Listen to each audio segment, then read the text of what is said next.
She held the key to his ruin in her chapped, reddened hands, but all he saw was the dirt under her fingernails. In that moment, standing in the opulent dining room of the Gilded Quill, Elena Rossi was invisible. To the sneering real estate magnate, to the fawning manager, to the silent, wealthy patrons, she was less than a ghost. She was a smudge, an inconvenience to be wiped away. They threatened her livelihood. They mocked her poverty. They cast her out into the cold New York night. They had no idea that the foundation of the very building they stood in, the 9-figure deal they were toasting with champagne, rested on a secret only she had taken the time to uncover. One quiet observation was about to shatter their gilded world and prove that the most powerful forces are often the ones you never see coming. The dish room of the Gilded Quill was a circle of hell Dante had forgotten to map.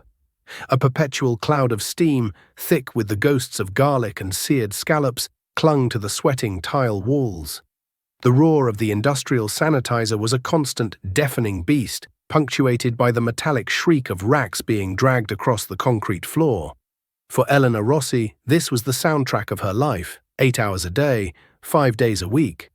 At 21, she possessed a mind that could dissect the complex geometries of a Calatrava bridge, but her hands were perpetually plunged in greasy water, scrubbing remnants of foie gras from heirloom china. Her life was a series of closed doors. The door to a prestigious architecture program, slammed shut by a mountain of tuition fees she could never hope to climb. The door to her family's small apartment in Queens, which opened to the scent of rubbing alcohol and the quiet, shallow breaths of her grandmother, whose failing heart was a ticking clock Eleanor's meager paycheck could barely wind. Every plate she washed, every pot she scoured was another grain of sand in the hourglass, buying another day of medication, another week of keeping the lights on.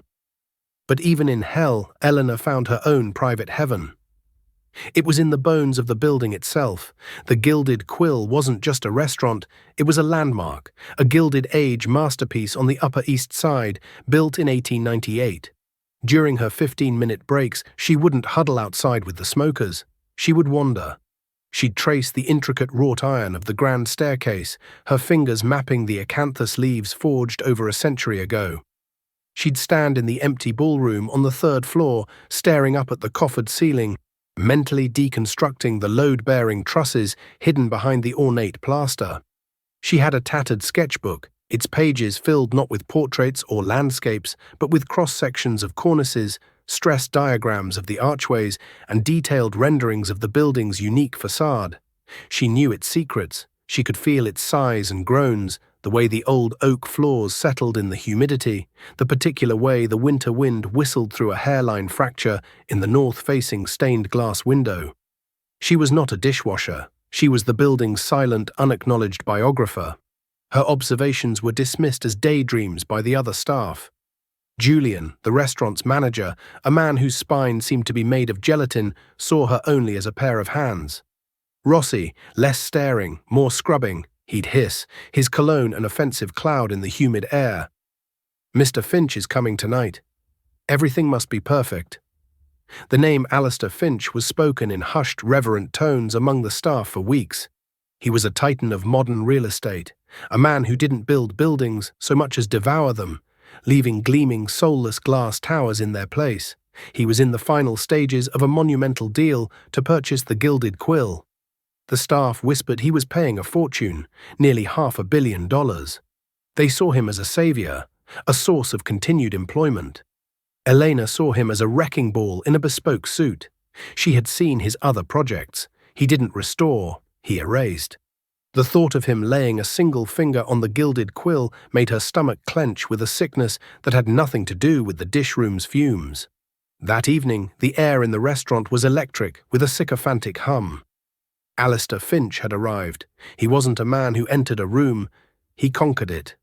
Tall, with a predator's smile and eyes that appraised everything by its price tag, he moved with an aura of brutal entitlement. He was surrounded by a coterie of lawyers and investors, all laughing too loudly at his jokes.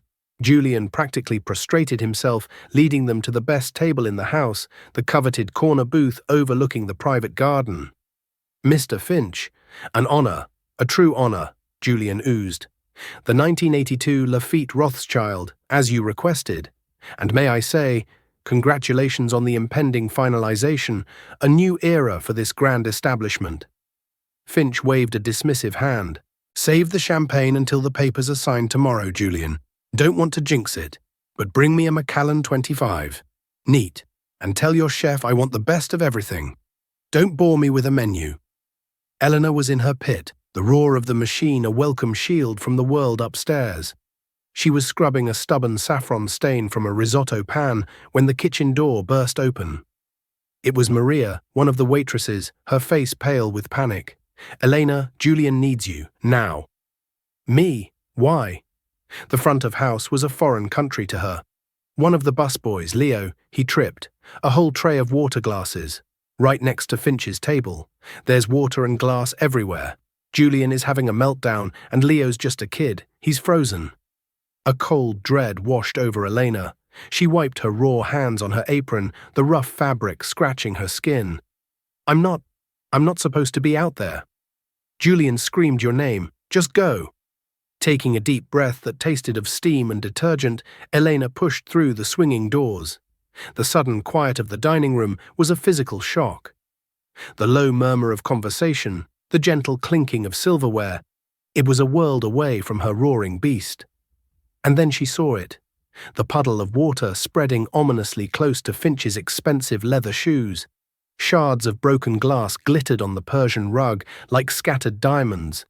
Leo, a boy of 17, stood pale and trembling, while Julian flapped his hands uselessly, his face a mask of terror.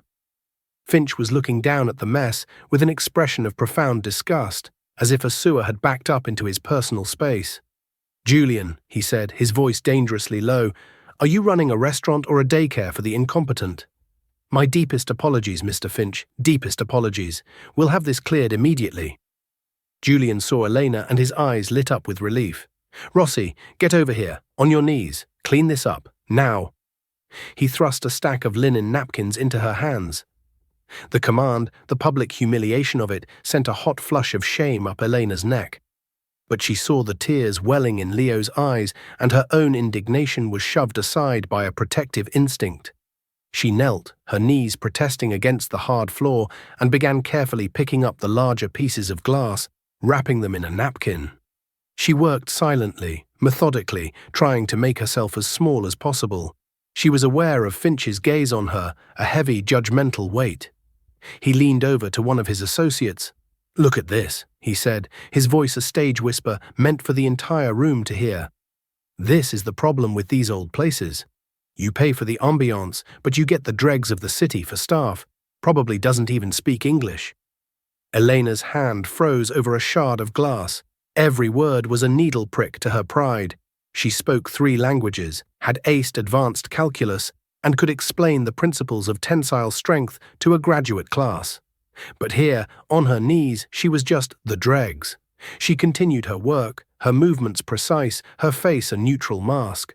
As she soaked up the last of the water, her hand brushed against the ornate cast-iron leg of the table. It was cold and solid. She felt the familiar vibration of the building, the low hum of its life. She glanced up, past Finch's polished shoes, past the table laden with food, and her eyes fell on the wall behind him. It was a section of the original 1898 construction, a place where the plaster met a massive exposed oak beam. Her architect's eye saw something no one else did, a faint, almost invisible spiderweb of stress fractures near the junction. It was new. She hadn't seen it last week. It was a sign the building was under a new kind of strain. What are you staring at, girl? Finch's voice snapped her out of her trance. Without thinking, the words tumbled out, soft but clear. The building. It's settling unevenly. The load on that beam has shifted. The table went silent. Finch stared at her as if she'd just started reciting gibberish. He let out a short, barking laugh. The building is settling? And what are you? A structural engineer in your spare time? His companions chuckled obligingly. I notice things, Elena said, her voice barely a whisper. She cursed herself for speaking. Be invisible, Elena. Just be invisible. Finch leaned forward, a cruel smirk playing on his lips. You notice things. Let me tell you what I notice. I notice a dirty apron. I notice a mess on the floor, and I notice an employee who doesn't know her place." He reached into his jacket, pulled out a thick money clip, and peeled off a crisp $100 bill. He crumpled it into a ball and tossed it onto the damp rug in front of her. "Here," he sneered, "for your expert consultation. Now get back to your sink before you contaminate the air out here." The crumpled bill lay on the floor like a dead insect. The entire dining room was watching. Julian looked like he was about to faint. In that moment, something inside Eleanor snapped. It wasn't a loud crack, but a quiet, seismic shift. The shame, the fear, the exhaustion, it all burned away, leaving behind a core of cold, hard anger. She looked from the money on the floor up to Finch's smug face. She didn't touch the bill. "This building has stood for over 120 years, she said, her voice steady now, gaining strength. "It has survived blizzards, blackouts, and 2 world wars. It has integrity. It has bones. You should be careful about trying to break something you don't understand." Finch's smirk vanished, replaced by a flush of crimson rage. He was not used to being contradicted, especially not by someone on their knees. "Did you hear that, Julian?" he roared, slamming his hand on the table, making the remaining glasses jump. "Your dishwasher is giving me a lecture on architecture. Get her out of my sight. She's fired." "Now!" Julian scrambled forward, his face slick with sweat. "Yes, Mr. Finch. Of course, Mr. Finch." He grabbed Eleanor's arm, his fingers digging into her bicep. "You heard him. You're finished. Get out, collect your things, and get out of this restaurant." He hauled her to her feet, pulling her away from the table. As she was dragged past, Eleanor's eyes met Finch's one last time. He gave her a slow, triumphant smile, a final assertion of his dominance. The look said, "I have won. You are nothing." But as Julian shoved her through the kitchen doors, back into the steam and the roar, Elena saw something else. In a quiet, shadowed alcove near the back of the dining room, a table she hadn't even noticed was occupied, sat a single, elderly gentleman. He was dressed in a simple, perfectly tailored tweed jacket, and he had been watching the entire exchange, not with the idle curiosity of the other diners, but with a look of profound, piercing intensity. His eyes, pale and sharp, had met hers for a fraction of a second. In them she saw not pity, but a flicker of something she couldn't quite name. Recognition. It was Arthur Sterling, the owner, the man who had inherited the gilded quill from his grandfather and was now selling it to the devil himself. The man nobody had seen in the restaurant for over a year, and he had seen everything. The alley behind the gilded quill was a cramped, grimy canyon that smelled of stale beer and garbage. Cold rain had begun to fall, slicking the cobblestones and turning the city's grime into a murky soup. Eleanor stood shivering, clutching a small cardboard box that contained the sum of her life at the restaurant. Her worn sketchbook, a faded photo of her grandparents, and a spare, stained apron. The finality of it was a physical weight in her chest. Fired. No severance, no final paycheck. Just the manager's parting sneer. "Consider yourself lucky, Finch doesn't sue you for insubordination." She felt a hollowness that went deeper than hunger. It wasn't just the loss of the job, it was the theft of her dignity. The image of that crumpled $100 bill on the floor was seared into her mind. She had left it there. A small, futile act of defiance that had cost her everything. Now the ticking clock of her grandmother's health was screaming in her ear. How would she afford the next prescription refill? How would she explain this? A tear mixed with the rain on her cheek. She leaned her head against the cold, wet brick of the building, the very bones she had tried to defend. The rough texture was a familiar comfort. She closed her eyes, listening to its deep, silent language one last time. "Miss Rossi." The voice was quiet, cultured, and startlingly close. Eleanor's eyes snapped open. Standing under the faint glow of a bare security bulb was the old man from the corner table. Arthur Sterling. He held a large black umbrella, which he now extended to cover her. He wasn't looking at her with pity, but with a sober, appraising curiosity. "Mr. Sterling," she stammered, instinctively wiping her eyes with the back of her hand. I'm sorry for the disturbance." "It is I who should be sorry," he said, his voice a low baritone that seemed to resonate with the age of the building itself. "Sorry that I allowed my grandfather's establishment to be run by a man with the courage of a field mouse. And sorry that I was about to sell it to a barbarian." Eleanor stared at him, confused.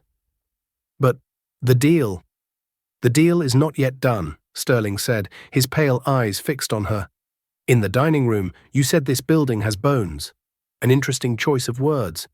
You also mentioned a shifted load on the north wall. That was not a lucky guess. It wasn't a question, it was a statement." Eleanor clutched her sketchbook tighter. "I've been watching it. There are new stress lines in the plaster. Hairline. You wouldn't see them unless you knew where to look. The vibration from the subway extension a few blocks away. I think it's causing differential settlement in the foundation. The original steel frame is compensating, but it's putting abnormal pressure on that section of the masonry." Sterling's eyebrows rose. He looked from her dirt-smudged face to the cardboard box in her arms. He seemed to be seeing her for the first time, not as a disgraced dishwasher, but as something else entirely. "You have a keen eye, Miss Rossi. Keener than the team of experts Mr. Finch hired to survey the property. Their report claimed the building was structurally unsound and that demolition was the only viable option." "They're wrong," Eleanor said, a sudden fire in her voice. "Or they're lying. This building isn't weak. It's a fortress. The way it was constructed, the steel cage frame was revolutionary for its time. It was over-engineered. They built it to last for 500 years. Tearing it down would be a crime." A long silence stretched between them, punctuated only by the drumming of rain on the umbrella. Sterling's gaze was distant, as if he were looking back through time. "My grandfather used to say the same thing," he murmured. "He said the architect was a genius, a visionary who was decades ahead of her time." He refocused on Elena, a new urgency in his eyes. "The final signing is tomorrow at 10 a.m., in the ballroom. Finch will be there with his lawyers and his pet surveyor. He believes he is coming to take possession. I was coming to surrender. But now I am inclined to fight. But I cannot fight without ammunition. Your theories are compelling, Miss Rossi, but they are just theories. I need proof." Eleanor's heart began to pound, a frantic rhythm against her ribs.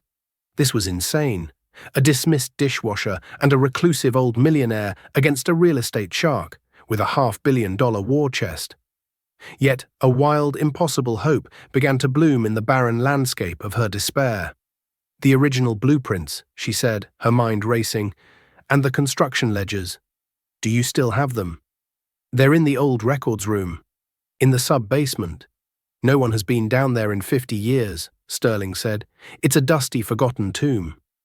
"Tomb or a treasure chest," Eleanor countered, her fear being replaced by a surge of adrenaline. "That's where the proof will be. The surveyor's report Finch is using must be fraudulent. There's something in this building he doesn't want anyone to find, something that would give it historical protection, something his team either missed or was paid to ignore." Sterling studied her for another moment, then a slow, wry smile touched his lips. It was the first time she had seen him smile, and it transformed his weary face. "You know, my grandfather didn't hire people based on their resumes.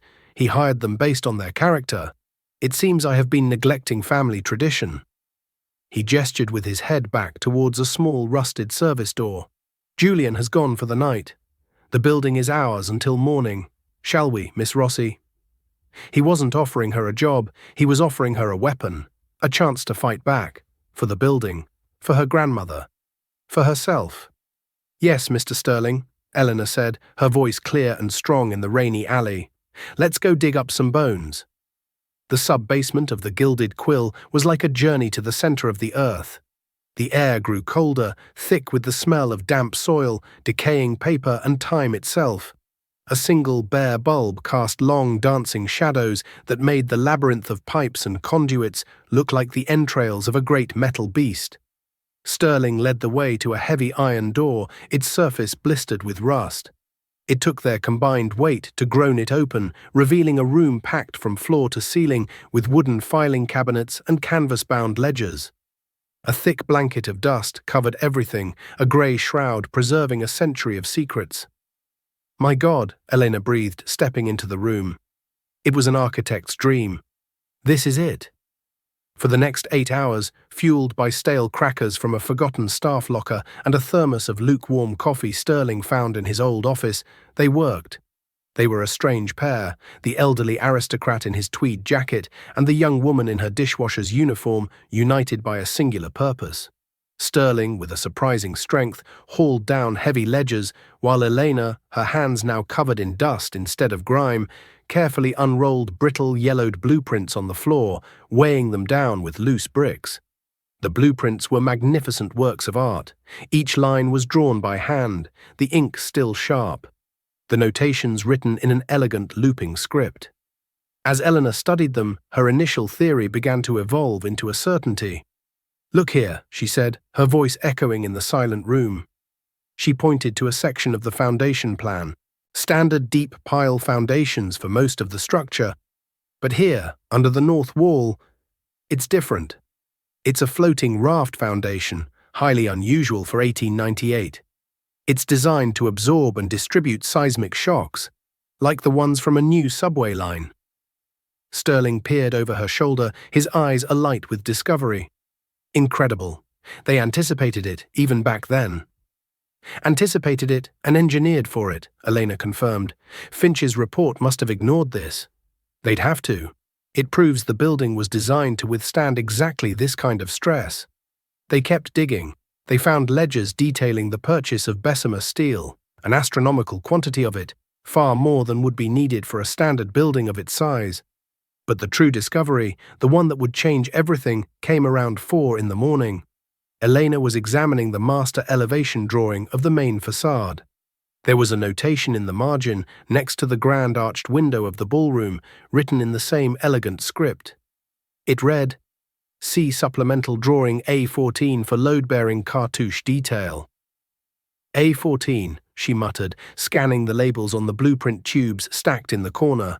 She found it at the very bottom, covered in a web of cobwebs. With delicate care, she pulled it out and unrolled it. She gasped. Sterling leaned in to see. It was not a drawing of an ornamental detail. It was a complex engineering diagram of a massive hidden steel truss, cleverly disguised within the decorative stonework of the facade. This was no mere support beam. It was the primary load-bearing element for the entire northern half of the building. And at the bottom of the drawing, in a small, neat box, was the signature of the chief architect. Elena read the name aloud. Eleonora Rossi. She stared at the name, her own history, staring back at her from across a century.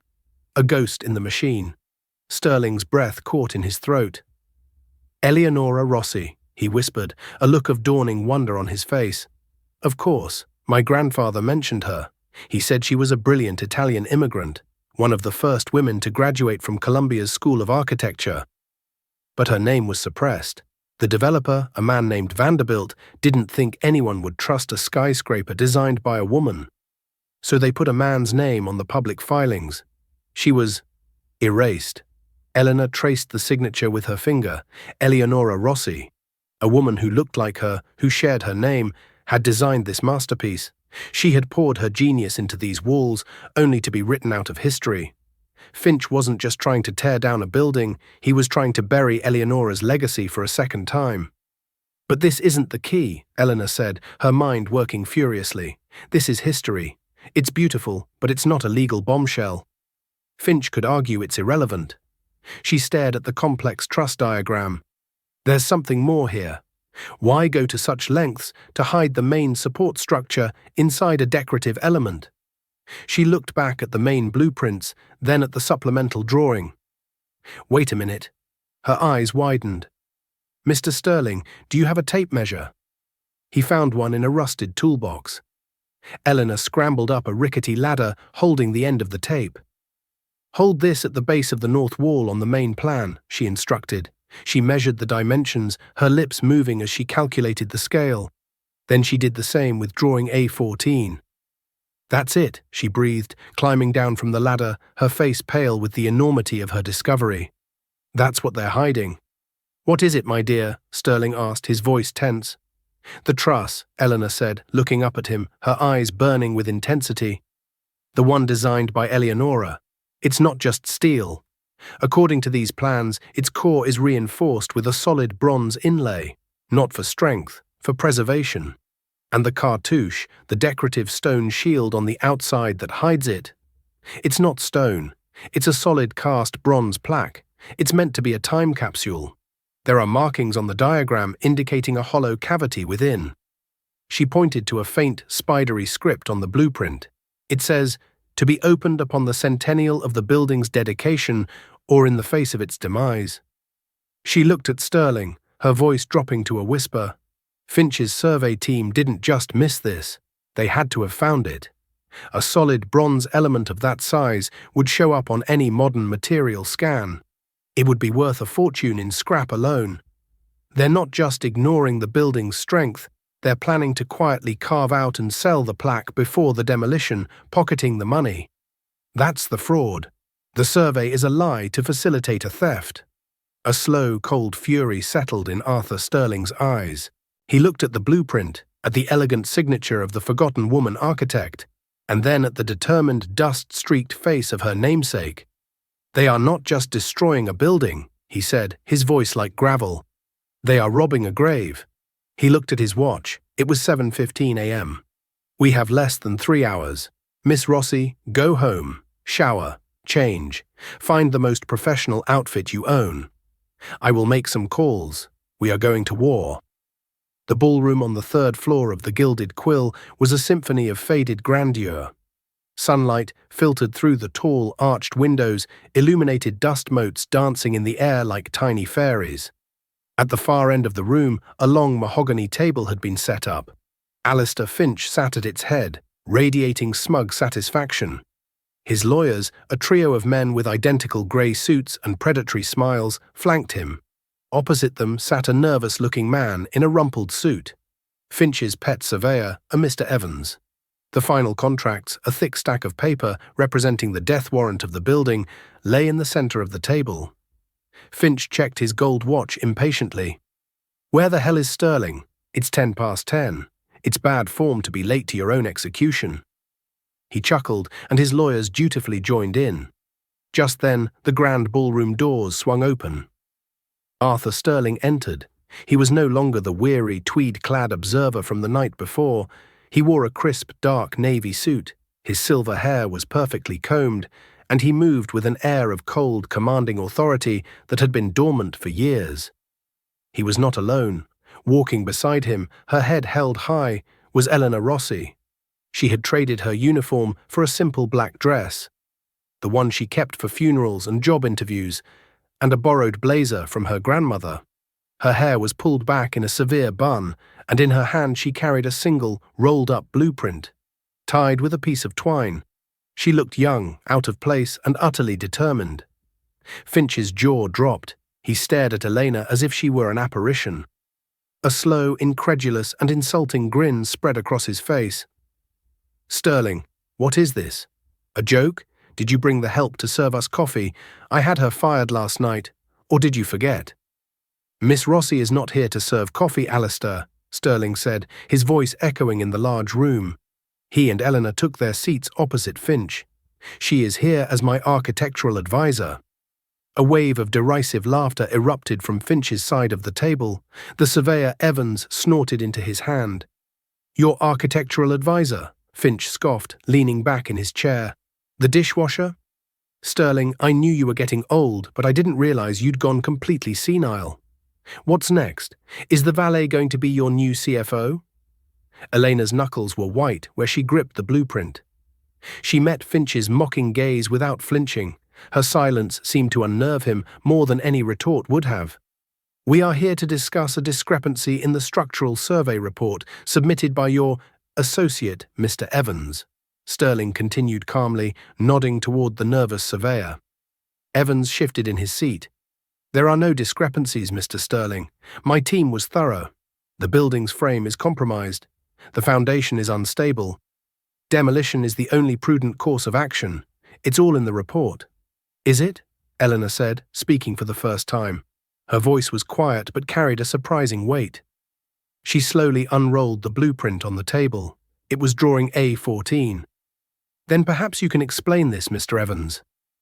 Evans leaned forward, squinting at the drawing. A flicker of panic crossed his face before he quickly masked it with a dismissive wave. Ah, an ornamental detail, some decorative ironwork, completely irrelevant to the core structural integrity. You call a 3-ton, solid-core bronze and steel load-bearing truss ornamental? Elena asked, her voice cutting. You call the primary support for the entire northern facade irrelevant? The color drained from Evans' face. Finch's smile faltered. He looked from the blueprint to his surveyor. What is she talking about, Evans? It's nothing, Mr. Finch, Evans stammered, beads of sweat popping on his forehead. She's misinterpreting an archaic drawing. Our modern scans. Your modern scans, Elena interrupted, must have lit up like a Christmas tree when they passed over the north facade. Tell me, Mr. Evans, what is the current market price for high-grade bronze? About $4 a pound. And what does a 3-ton plaque weigh?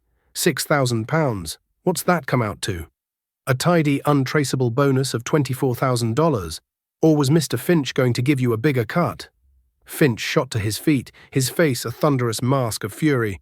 This is outrageous. An accusation of theft from a nobody. Sterling, control your pet project, or I will sue you both for slander so fast your head will spin. The slander, Alistair, is the fraudulent report you commissioned, Sterling said, his voice like ice. He placed a thin folder on the table. This is a signed affidavit from the foreman of the crew that installed that truss in 1898, discovered in the city archives this morning. It details the precise composition and weight of the bronze plaque. We also took the liberty of having an independent metallurgist and a structural engineer on site at 6 a.m. They used ultrasonic scanners. They confirmed everything. He slid a second report across the table. Your deal was predicated on a lie designed to defraud me and facilitate the theft of a priceless historical artifact. Finch was cornered, his bluster deflated, replaced by a desperate snarling rage. He turned on Evans. You idiot! I told you to be thorough. I told you to bury it. Evans withered under his gaze. We thought no one had the original plans. We thought it was just a story. Finch spun back to Sterling. Fine, so there's a piece of metal in the wall. So what? The deal stands. I'll pay you for the scrap value. $100,000. Let's not let this little misunderstanding get in the way of a $500 million trans. The deal, Sterling said, his voice a blade of ice in the cavernous ballroom, is dead. With a deliberate, unhurried motion that seemed to suck all the sound from the room, he picked up the signature page of the contract. The crisp tear of the paper was as loud as a gunshot. Furthermore, he continued, his gaze pinning Finch like a specimen, copies of these documents, along with a high-fidelity recording of your rather candid confession just now, are being delivered by bonded courier to 3 separate offices as we speak. The District Attorney, the State Attorney General, and the Historical Preservation Society. You didn't just try to buy a building, Alistair. You conspired to commit grand larceny, falsified official reports, and attempted to defraud an estate. I imagine your investors, the ones who value their fiduciary duty, will be absolutely thrilled. The words landed not like accusations, but like the closing of a tomb. Alistair Finch stood frozen for a single stark second, the architecture of his world collapsing around him. The sneer, the confidence, the brutal entitlement, it all evaporated, leaving behind the raw, pallid face of a cornered animal. The lawsuits, the investigations, the public disgrace. The Wolf of Wall Street was about to be devoured by the very system he had so skillfully manipulated. His eyes, wide with dawning horror, darted around the room before they settled on Elena. She was the epicenter of his ruin.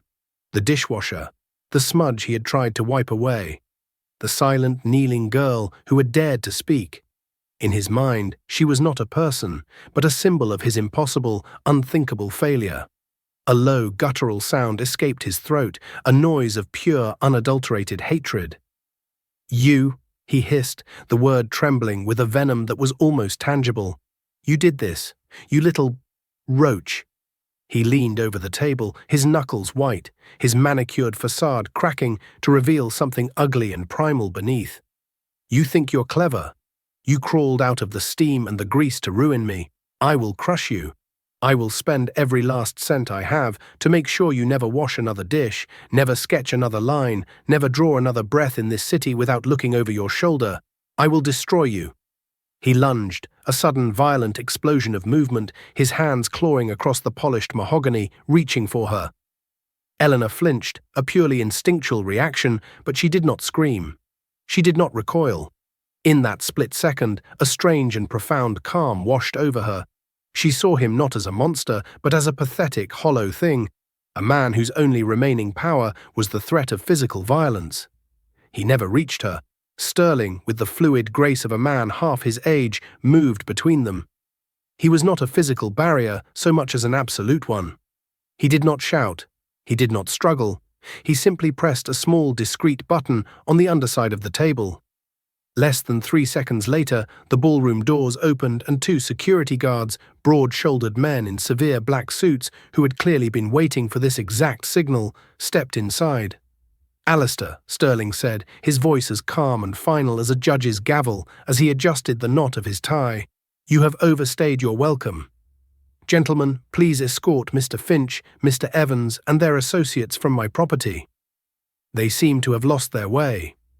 He added with a final cutting touch of class, "And do make sure they don't pocket any of the silverware on their way out." The guards were efficient and impersonal. They took Finch by the arms, their grip like iron. The titan of industry began to struggle, his bespoke suit twisting, his face contorting into a grotesque mask of impotent rage. He sputtered threats and curses, a litany of filth that echoed off the ornate plasterwork, desecrating the very air of the room. As they dragged him past the table, his wild, hate-filled eyes locked with Eleanor's. She did not look away. She did not gloat. She did not feel the hot flush of victory she might have expected. Instead, she felt a deep, weary stillness. She looked at this powerful man, now reduced to a flailing, screaming child, and saw the truth. She had not been trying to destroy him. She had only been trying to save something beautiful, something with integrity. His ruin was not her creation. It was a consequence of his own profound ugliness, a self-immolation fueled by his own greed. The heavy doors closed, cutting off his final choked curse. A profound ringing silence descended upon the ballroom, a silence so deep it felt as though the building itself was letting out a long-held breath. Eleanor slowly unclenched her fists, her knuckles aching. She looked at the torn contract, a casualty of war.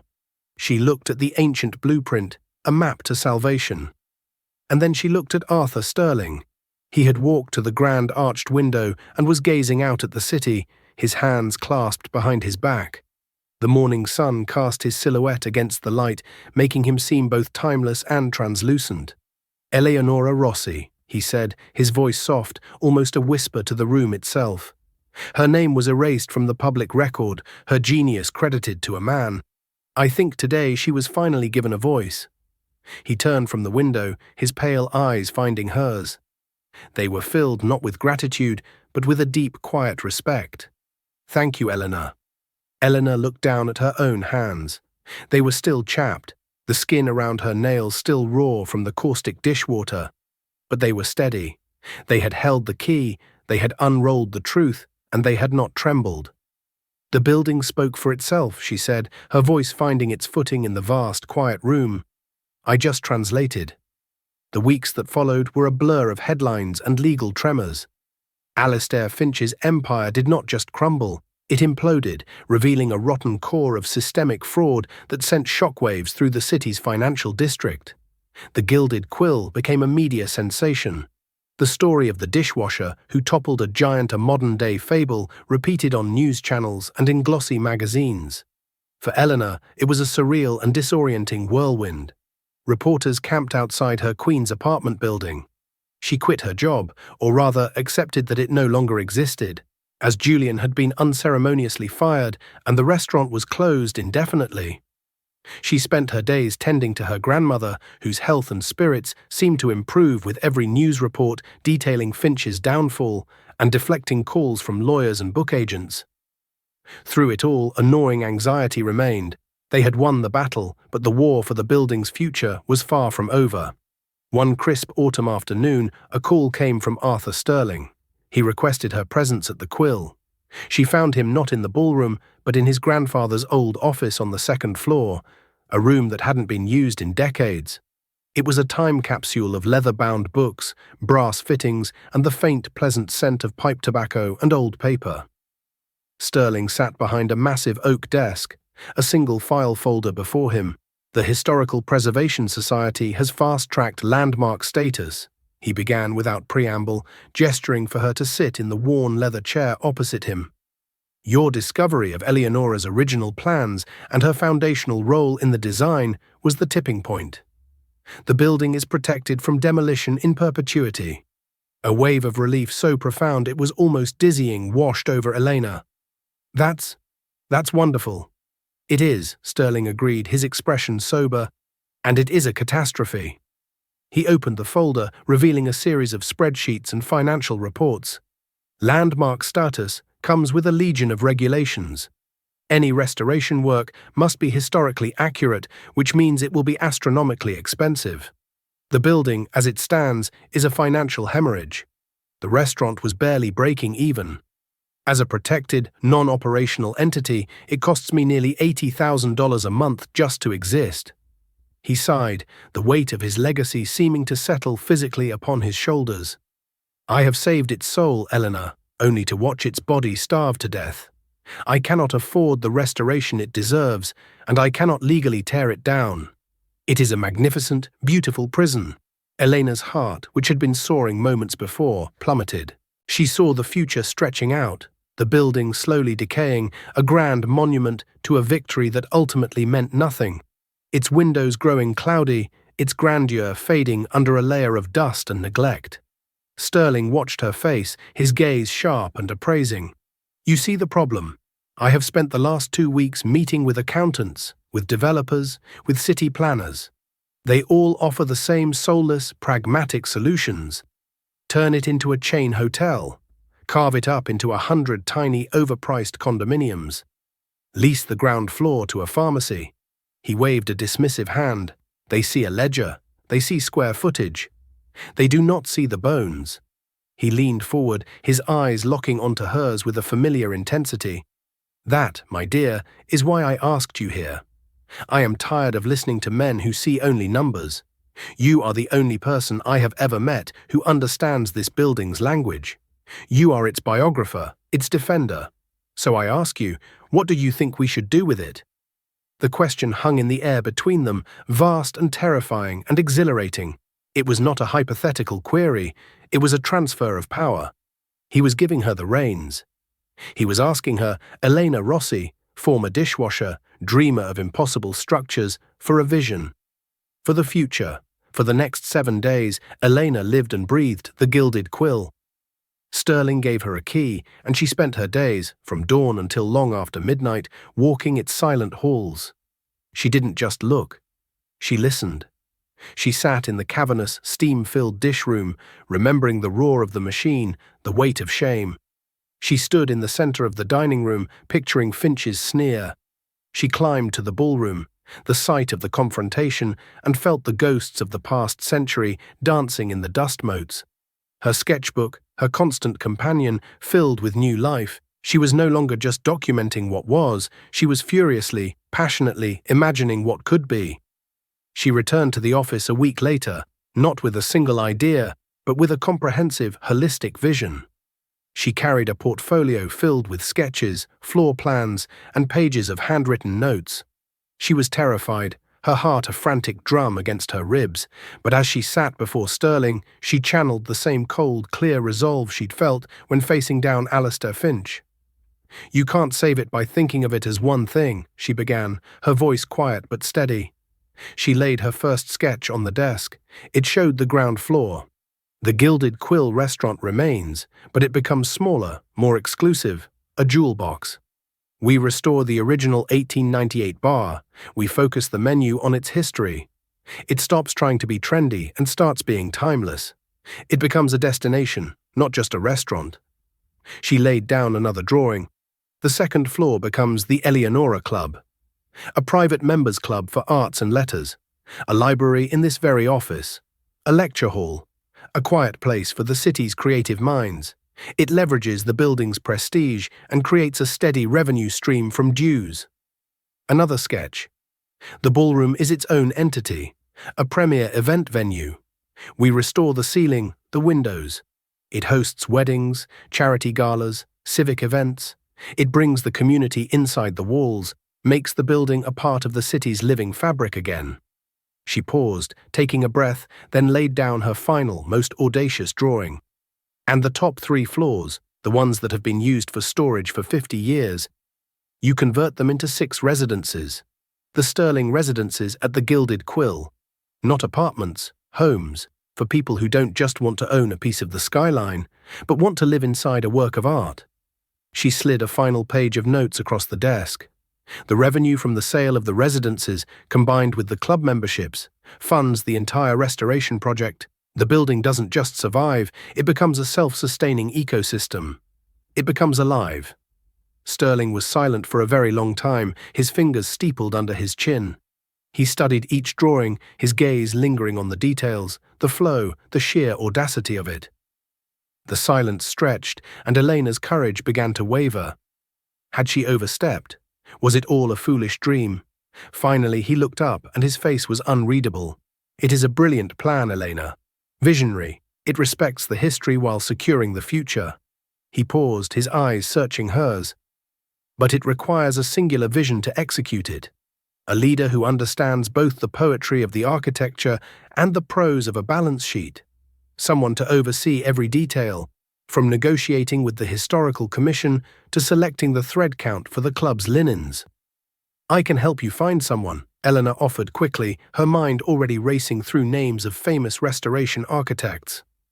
I've been researching. I already have someone in mind, Sterling interrupted gently. He reached into the folder on his desk and slid a thick cream-colored envelope across the polished oak. Elena's name was typed on the front. Her hands trembled slightly as she opened it. It was an official letter, embossed with a university crest. She read the first line, and the words seemed to dissolve and reform before her eyes. We are pleased to offer you admission to the Master of Architecture program at Columbia University. She stared at it, her vision blurring, the sounds of the room fading to a dull roar in her ears. I don't understand. I never applied.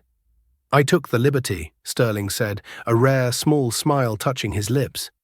Your portfolio was your sketchbook. Your letters of recommendation came from me and, posthumously, from Eleonora Rossi. Your personal essay was the story of how you saved this building. The admissions board was, shall we say, uniquely impressed.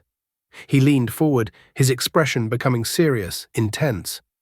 The Sterling Family Foundation will be underwriting your full tuition, along with a generous stipend for your living expenses, on one condition. Anything, she whispered, the single word all she could manage. You accept the position of Executive Director of the Quill Restoration Project, effective immediately. You will be paid a salary commensurate with the role. You will attend your classes, and you will apply what you learn in real time to the revival of this building. You will be Eleonora's heir. You will put your own name on these walls, Elena, right where it has always belonged. Tears, hot and sudden, streamed down her face, but for the first time in her life they were not tears of sorrow or frustration or fear. They were tears of pure, unadulterated joy, a dam breaking inside her, washing away the years of being invisible, of being told she was nothing. He was not offering her a reward, he was offering her a destiny. She had started in the grimy sub-basement of this building, and he was offering her the sky. A year and a half later, the Gilded Quill was sheathed in a complex web of scaffolding, a chrysalis of steel and wood that promised transformation. Inside, the air hummed, not with the clinking of china, but with the productive symphony of restoration. The whine of saws, the sharp crack of hammers, the low murmur of artisans discussing plaster composition. Eleanor moved through the chaos with an aura of calm command. A hard hat sat on her head, her worn sketchbook replaced by a tablet displaying complex schematics. She was no longer a ghost in these halls, she was their living will. One crisp afternoon, she was supervising the most delicate phase of the project. The temporary removal of the great bronze cartouche from the facade. It was being taken down to be meticulously cleaned and restored at ground level. As a massive crane gently lowered the 3-ton plaque onto a specially prepared cradle, the lead foreman called out to her. They had found it. The hidden cavity, exactly where the blueprints promised. Inside, nestled in a bed of what looked like rotted velvet, was a lead box sealed with wax. Later that evening, in the bright, warm kitchen of the new apartment she shared with her grandmother, an apartment with a view of the park, paid for by a salary she had earned, they carefully opened it. Inside was a single folded vellum letter. It was written in a beautiful, looping script in the lyrical Italian of another century. Her grandmother, whose health had been reborn with the lifting of their financial burdens, put on her reading glasses. Her voice, thick with emotion, gave life to words that had been silent for over 120 years. It was a letter from Eleonora Rossi, written on the eve of the building's completion. She wrote of her dreams for the structure, her pride in its hidden strengths, her deep and abiding sorrow at having her name and her contribution erased by the timid, prejudiced men who had financed her vision. The letter ended not with bitterness, but with a message for the future. To whoever finds this, her grandmother read, her own tears now mingling with those of the ghost in the machine. Know that these walls were not built with steel and stone alone, but with the defiant hope that what is true and strong will always, eventually endure. This building is a fortress, yes, but it is also a vessel for a simple idea, that beauty matters, that integrity is the only foundation that will last, and that genius knows no gender. Protect this place not as a relic of the past, but as a living promise for the future. And if you are a woman who dreams of building, who feels the geometry of the world in your bones, never ever let anyone tell you that your hands are not strong enough to shape the sky. Eleanor looked out her window. The New York skyline, a forest of glass and steel and ambition, glittered back at her. She thought of the man who had seen her as nothing more than dirt under her fingernails, a roach to be crushed. He had tried to break the bones of a building and the spirit of a woman. He had failed. He had failed because he never understood that true power isn't found in a boardroom or a bank account. It is found in the quiet, unyielding strength of foundations, both those of stone and those of the human heart. It is the courage to see what others overlook, and the will to bring what is hidden into the glorious, unforgiving light. The city no longer felt like a series of closed doors. It felt like a blueprint, waiting for her to make her mark.